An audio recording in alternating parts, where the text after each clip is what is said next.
Minnesotans. My name is Valerie Minty, and I am the Issues Forum moderator this afternoon. On behalf of North of the Divide Outreach Committee that planned this educational forum, I am pleased to welcome you all and to thank you for coming out on a rainy, snowy day today. We have a lineup of amazing speakers this afternoon who will share their vast knowledge, their expertise, and their experience with all of us. And I'd also like to say a huge thank you to the amazing and extraordinary women who planned this event. If you'd like to see their names, they are listed on page 3 of your program for your reading pleasure. We will explore 4 of the greatest challenges of our time today: democratic values, healthcare, economic inequality, and climate change. After each speaker concludes, the speaker will have 10 minutes of questions. He or she will call on people who have their hands raised. Please speak loudly. The microphone systems do not work simultaneously, so we cannot walk through the audience with a live mic. So please stand, or when you are called on, stand and raise your hand. We hope to take as many questions as time permits.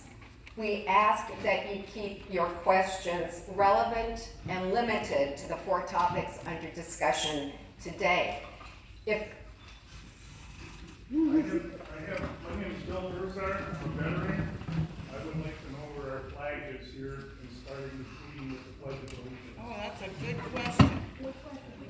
I have no idea.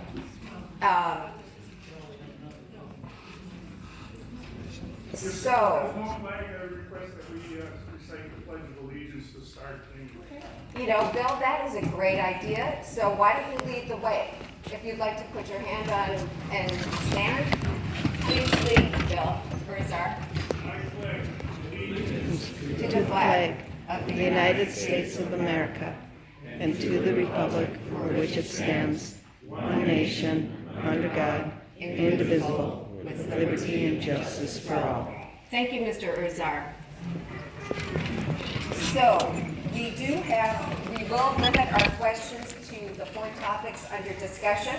If you have a burning desire to ask a question about Middle East, foreign policy, the rural jobs and cost of college, or mining, or whatever topic, please hang on to those wonderful questions.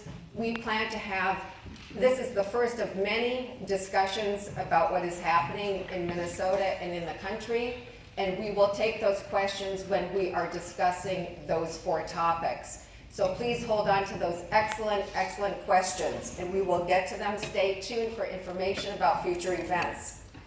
Social democracies like ours fail when its citizens are so divided that all we want to do is defeat, hate, and despise the other side. For many generations, Northern Minnesotans have known how to set aside their differences, whether large or small, to unite around important values we share and to solve problems that we all face together, especially when times are difficult. Those particular times demand unity, they demand thoughtful solutions, and they demand wise action. This is one of those times, so let us defy the politicians who say we are a country so divided that we cannot speak kindly and compassionately and listen to our neighbors anymore. I say pshaw to that. We cannot let them use the age-old trick of divide and conquer. That is not going to happen on the Iron Range. Let our better angels guide us as we come together to solve the extraordinary problems and challenges of our time. Let's join forces to defeat the institutions that harm us all, rather than bicker among ourselves. Today, the forum's ground rules are simple. In fact, we probably all learned them in kindergarten. And they are, we come with open hearts and open minds to learn together new things in an atmosphere of shared purpose, respect, civility, and goodwill. After all, this is the glue that binds citizens together in a community. I'd like to take a minute to tell you about two wonderful, extraordinary upcoming events. U.S. Foreign Service Officer Thomas Hansen, who is a diplomat in residence at the Allworth Institute, and Rolf Hansen, spelled S-O-N, not S-E-N, who probably are not related, Norwegian ambassador in Norway's Ministry of Affairs, will give two amazing presentations in our area on the foreign policy challenges facing the United States and those global challenges arising from the Middle East. On particular display, I might add, this week with the Kurdish situation in the news every day. One event will be held in the Tower Civic Center on Monday, October 14th at 6 p.m. The other will be held at the Grand Ely Lodge at noon on Tuesday, the 15th, so do mark your calendars. There will be a brief intermission of 15 minutes. Midway through this, after the first two speakers, feel free to get up anytime, stretch your legs, go out, use the restroom if you need to. So at this time, please silence all cell phones and look for the four exits we have in case there is an emergency. I'm not thinking there will be, but in case, you ought to know where they are. Our first speaker is Ken Martin. Despite his youth, Ken has a resume 3 miles long. Please Google him for that longer version, because today you're only going to hear the short version. Ken is the chair of the DFL, the Democratic Farmer Labor Party in Minnesota. Martin was born in Minneapolis and graduated from the University of Kansas. He started his career in politics in 1990 as an intern for U.S. Senator Paul Wellstone.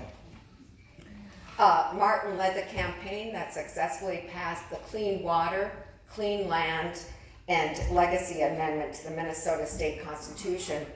He was unanimously elected chair of the DFL party in Minnesota in 2011 and is currently serving his 5th term. That makes Ken Martin the longest serving chair in the DFL's 75-year history. Very impressive.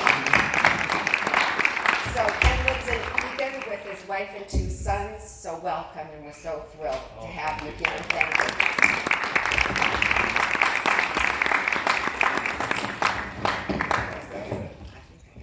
Excellent.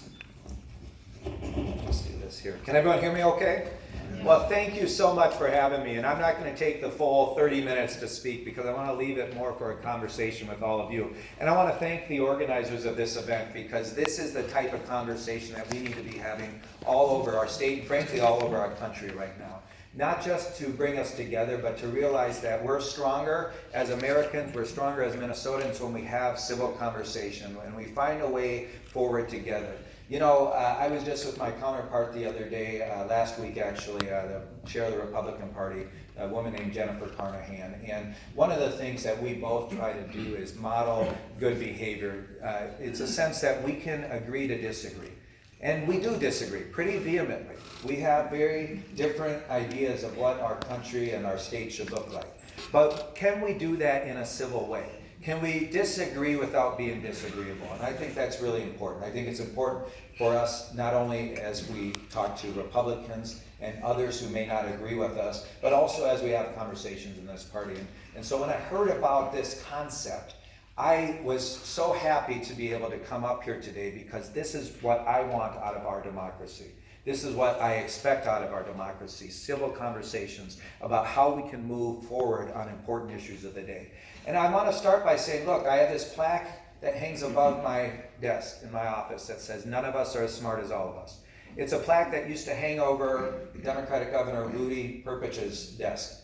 And Rudy approached every conversation not having all the answers, but knowing that collectively, all of us, with our rich life experiences, our rich professional experiences, could come together and find a way forward on very tough issues and tough conversations. So let me just jump right into it. We have 388 days left until the election. Well, who's counting? I'm counting. I'm paid to count. So is my staff. They know. We know there's three commodities in elections and campaigns. It's people, it's money, and it's time. We can always go out as a party and find a few more people. We can always go and raise a few more bucks. But the one thing we can't get back is time. And as time is clicking away here, what we're really engaged in right now is trying to make sure we're using the time we can to have conversations like this with as many people on the doors and the phones about, again, their hopes and their dreams for the future. You know, on Thursday, when Donald Trump was in town, we launched a campaign called Stop Hate Activate. And instead of protesting, and I respect all the people who were protesting in the streets of Minneapolis on Thursday, but instead of protesting, what we decided we were going to do is engage people on the doors and the phones about what type of country they want to see. And let me speak briefly to Thursday night, because when we talk about modeling behavior, when we talk about trying to send a message about our country and who we are as a country, what we saw on Thursday night was an anathema to our values. You know, Thursday night, Donald Trump should have come into Minnesota and appealed to our better angels and brought us together as a country in a time of unprecedented unease and anxiety. He doubled down on his politics of personal destruction. He spent his whole time in that speech demeaning and dividing people, attacking his political rivals, attacking the media, going after politicians in this state. He didn't once, at one time in that speech, did he talk about his vision for America, what he's done the last 3 years to improve people's lives, how he's made a difference in communities throughout this state. And I know this isn't supposed to be overly partisan, but let me be overly partisan for a second. The reality is that the reason he does that is because of the failed record he has had as president and the broken promises he made to Americans. His vulgarity, his immaturity on that stage that night would make my 2 teenage sons look like reasoned adults. There's no place for that in our country, for that vitriol, for that hatred, for that divisive rhetoric. We should be bringing people together. He didn't exhibit the best of what our country is that evening. And frankly, in my opinion, he hasn't at any point in his presidency. But again, he's trying to avoid the broken promises he made. He said he was going to fix health care in this country and make it more affordable and accessible. He hasn't done anything on health care. He said he was going to build an economy that works for everyone in this country, and he hasn't. The economy he has built is only working for those at the top. People like him, the rich and the powerful. Most people are being left behind. Most people haven't seen an increase in their wages. Wages have been stagnant for the last 40 years, and CEOs are making off with record profits. Something's wrong there. And then you talk about the tariffs. Think about it. My father-in-law down in southern Minnesota farms 800 acres of corn and beans, and a beef cattle farmer. There are people like him who are going out of business. Farm foreclosures are at a record high. Over a third of farm foreclosures in this country are here in Minnesota. Wow. The median income, the median farm income has hit a 23-year low this year. I want you to think about what these tariffs are doing around this state. They're killing our economy. And they're forcing people like my father-in-law out of a business that his family's been in for 135 years. So don't tell me you're building an economy for everyone. You're only building an economy for people like himself. He said he was going to make this country safer here and abroad. And here in this country, we've seen a record increase in hate crimes since he's been in office. And he's made a mockery of our alliances abroad. He hasn't made us more safe. He's turned his back on our values. He's turned his back on the fact that America has always been this beacon of light for other countries around the world. People look to us as the moral leaders. They look to us as an example of a vibrant, robust democracy that works for the people it represents.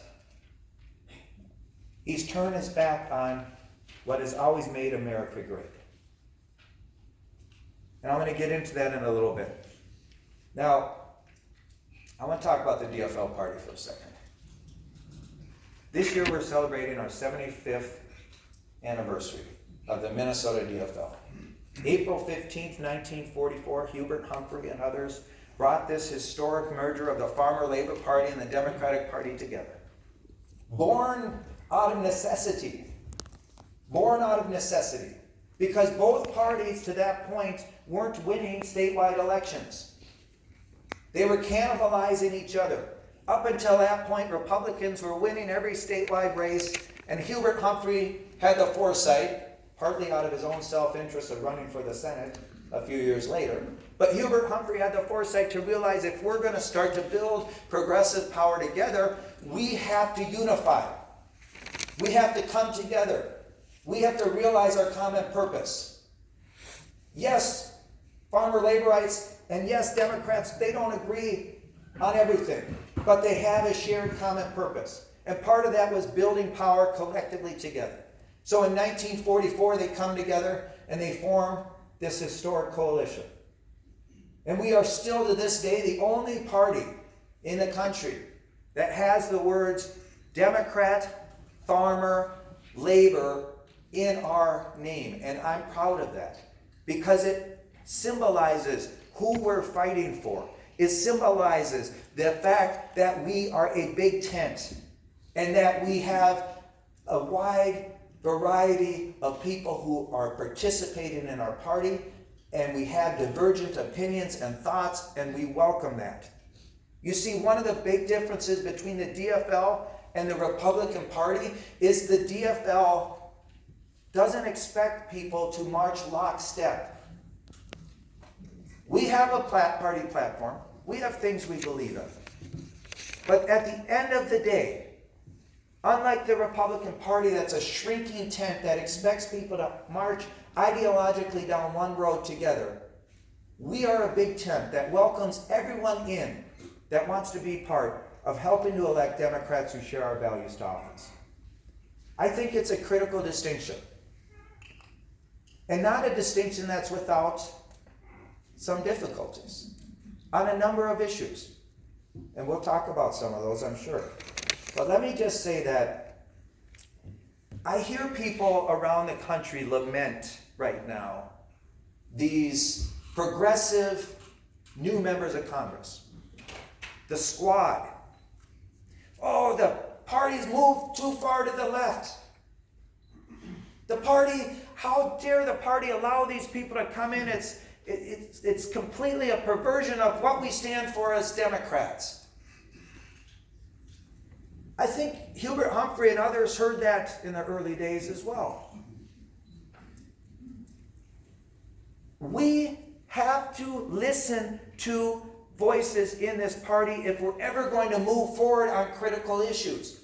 In 1948 in Philadelphia, Hubert Humphrey stood on the floor of that convention and said, "It is time for our party to move forthrightly out of the shadows of states' rights and into the sunlight of civil rights."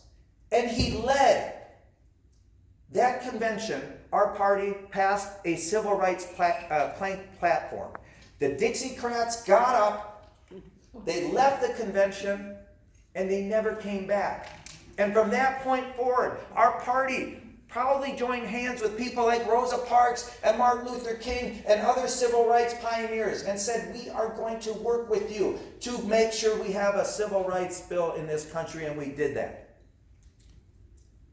In the 1970s, when women stood up and said, we're going to make decisions over our reproductive rights, we're going to fight for an equal rights amendment, we're going to fight for pay equity, you know what? Our party passed the platform plank, and we started moving forward, and we have never looked back.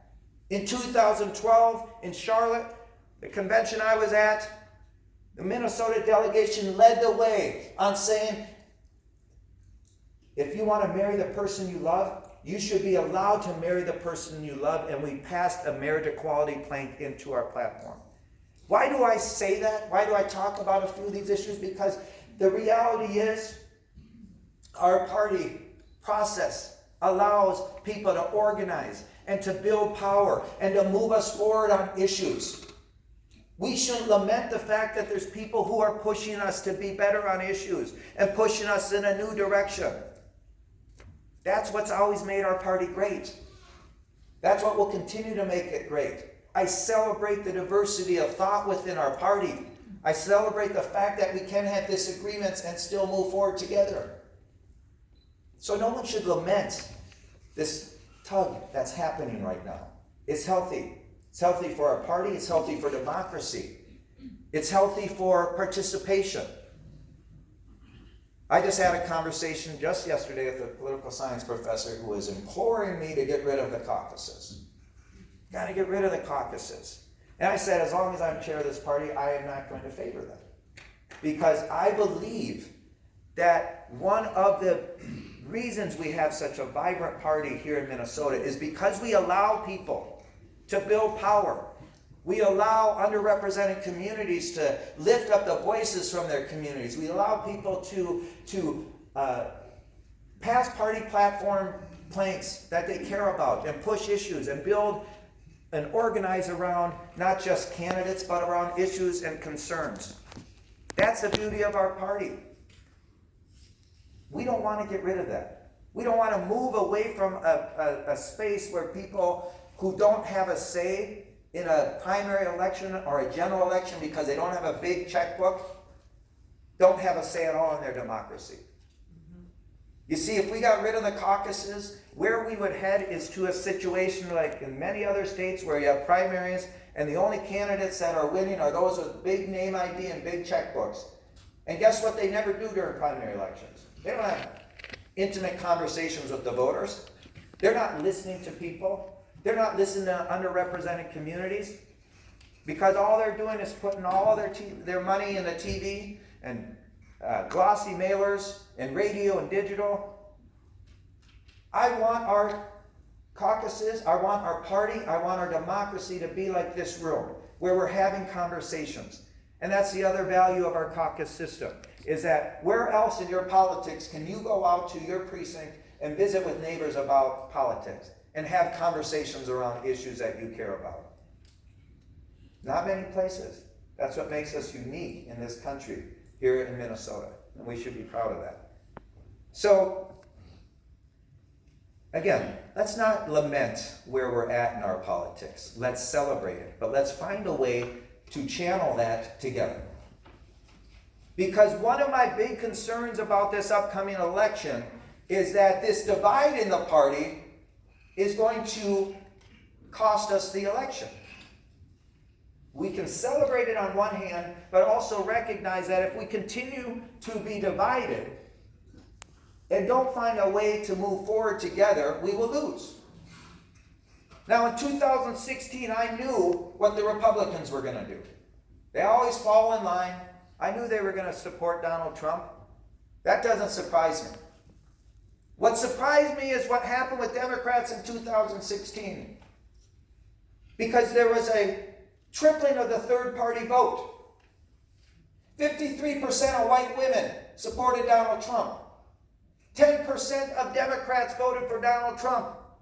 And most disappointing to me as the chair of the Democratic Party here is that of consistent, regular, habitual Democratic voters, DFL voters, over 10% of them stayed home. Because they let perfect be the enemy of good. They let perfect be the enemy of good. You are never going to find someone you believe or agree with 100% of the time. You heard mentioned earlier that I started with Paul Wellstone. Paul was my friend. He was my mentor. I not only interned for him, I went to work for him in Washington. I believed in that man so much. And to this day, this is the reason I continue to do this work. But in 1996, Paul voted for DOMA. the Defense of Marriage Act. And I will tell you, I was floored. My family was floored. My grandfather, who is gay, who came out of the closet in 1980 and married my other grandfather, passed away from AIDS in 1990. My family, my earliest political activism was fighting around HIV and AIDS funding in the 1980s. And many of you know how difficult those fights were. I couldn't forgive Paul. And we finally sat down. And through that conversation, one thing became apparent. Even people you idolize and lionize like Paul Wellstone aren't always going to live up to that expectation. And you're never going to agree with someone 100% of the time. But the other thing Paul taught me, and many of you in this room, is how do we build progressive power? And he used to talk about that triangle, right? On one side of that triangle was we have to start with good ideas, good public policy that we're fighting for. The other side is we need a movement, a grassroots movement to support those ideas, to support that policy, to build a movement around what we're fighting for. But the last leg of that triangle is one that so many activists have forgotten, which is electoral politics. You see, if we can't elect people who share our values to office, we're never going to move the needle forward on the issues we care about. We're never going to make a difference. So you can't just elect people to office who don't have a movement behind them supported with good ideas. You can't just have good ideas with no movement behind them and elected officials willing to support them. They all work together. That's how you build progressive power. But we have to be committed to each other. We have to be committed to doing it together. You see, there's some people right now talking about primarying a bunch of Democrats, and that's fine. I don't mind challenges. But when the time comes and it's a choice between a Democrat and a Republican, for me, I'm a yellow dog Democrat. Some of you probably remember Ann Richards, the governor of Texas. She famously said in one of her debates, I'm a yellow dog Democrat. If there was a yellow dog on the ballot with a D next to its name, I'm going to vote for that yellow dog anytime over a Republican. Why? Why? Sure, I'm a progressive. I'm a Paul Wellstone progressive. And I always want to see progressive candidates there. But if it is a choice between a Democrat and a Republican, I'm always going to support that Democrat, because at the end of the day, we have to build power together collectively to keep moving the ball forward on the issues we care about. So, unity is important to me. That's not to say you have to fall in line. That's not to say you can't go out and fight right now for who you believe in, running for president or running for any of these races. But it is important for us to come together and realize that the things we're fighting for won't get accomplished unless we have power in these legislative bodies or in Congress.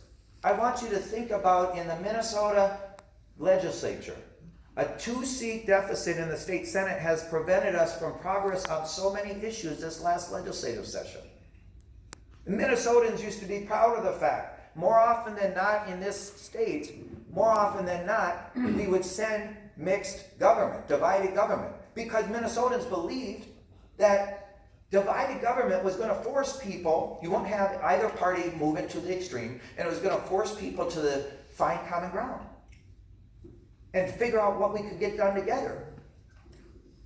That is such, it doesn't work that way anymore.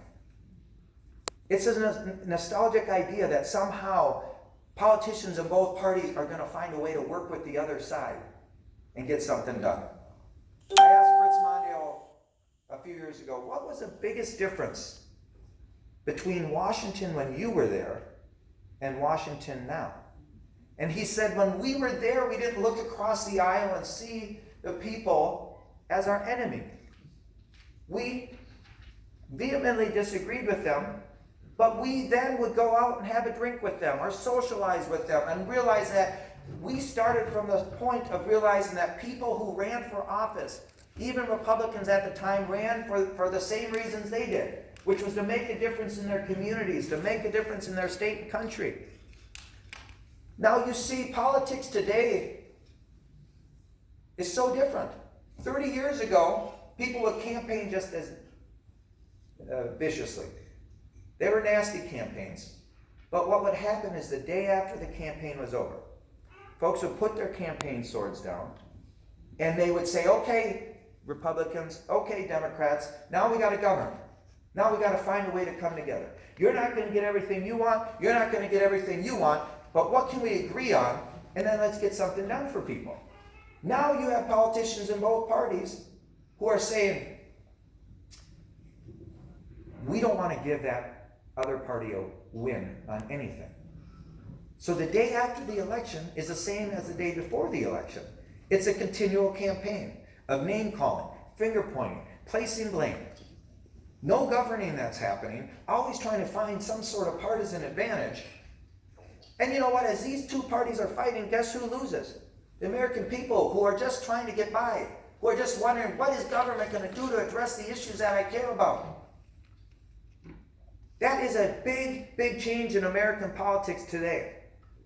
And you see it throughout the country. I'm going to put my partisan hat on for a second and say, a lot of this, in my opinion, is being driven by Republicans who try to throw a wrench in the government, try to make government look bad. Gridlock, shutdown, toxicity, name calling. And part of it is, what happens when that happens is people start to get cynical. You know what the most distressing thing to me is when I came up in politics with Paul. Paul used to talk about how government is and can be a catalyst for good social change.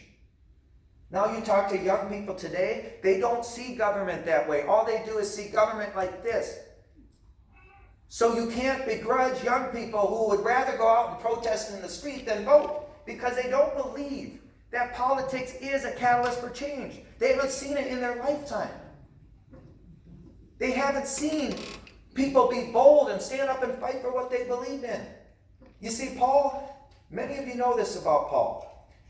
Most Minnesotans didn't agree with where he stood on a lot of issues. But the reason they would vote for him, and you would hear this everywhere you travel with them, I don't agree with you on this, Paul, but I know you're going to stand up and fight for what you believe in. Think about that for a moment. You see, we don't have that in politics as much anymore these days. And so when people get cynical and they don't believe in government and they don't vote, then guess what happens? People in power stay in power. Fewer people voting.